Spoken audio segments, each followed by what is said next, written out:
Welcome back to my channel. I am Miranda Ordóñez, and this is Highly Mindful. And today we're talking about a topic that's very near and dear to my heart, which is how to help your friends without being an asshole. I am a very solution-focused person. I also love helping. I love listening. I love being there for my friends. And I know that all of that combined, while helpful, can also over time turn into this trait of making people your project. Someone's coming to me for advice or help. I feel like I'm equipped to help them, so I do, but then because I'm in some sort of relationship or friendship with them, I become invested, and then it becomes my personal project, whether they succeed or fail in whatever situation they're in.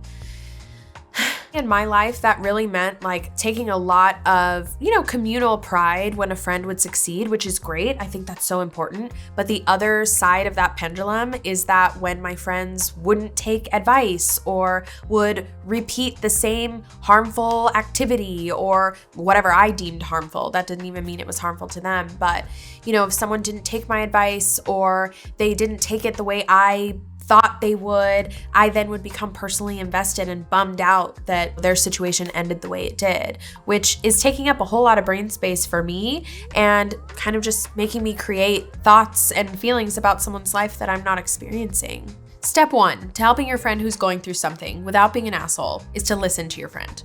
Listen to what the problem is, let them get it all out. No need to interrupt or interject yourself or wonder what your role is, which we will get to. You just listen. Whatever they want to share in that moment, they will get out to you and it'll be helpful.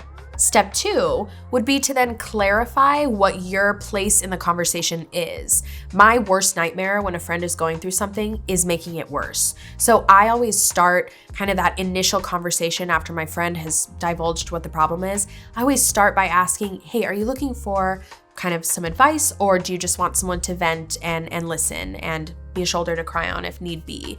And having that distinction really helps me kind of stay in my lane and helps me from trying to solve problems that really don't have anything to do with me. Here's the caveat to what I just said, which is that you giving advice to someone, 50-50 chance that it's gonna go well and that it's not gonna go well. When somebody is, in a heightened state, they've just gone through something intense or confusing and they're coming to you for help, even if they ask for advice, it still may not be what they want or need. So all of this is very personal. You know your friends, not me. Just make sure you listen and you know where they want you to be in that moment. Another component of giving advice or resources or ideas is that it is so specific to what that person is going through and what they're receptive to in that moment. Maybe recommending a book or a podcast would usually be a great thing to recommend to a friend of yours, but when they're going through this specific situation, that's not what they want to hear.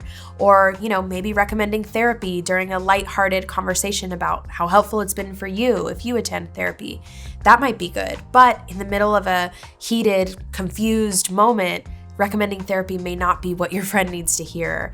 And I do have another video talking about the difference between seeing a therapist and kind of just letting all of that out on your friends and how that's a fine line. So if you want to see that, please feel free to click here. To all my friends out there, we are often the first line of defense for our friends who are going through something, and it's a hard job. Keep up that listening, keep up that interactive, communication with your friend and try to help them when they need it. And I hope they do the same for you. If you want to keep talking about relationship dynamics and just not being an asshole, then please do like and subscribe and turn your notifications on so you know when I drop a new video. And I hope you really enjoyed this session. I will see you at the next one, and let's get highly mindful.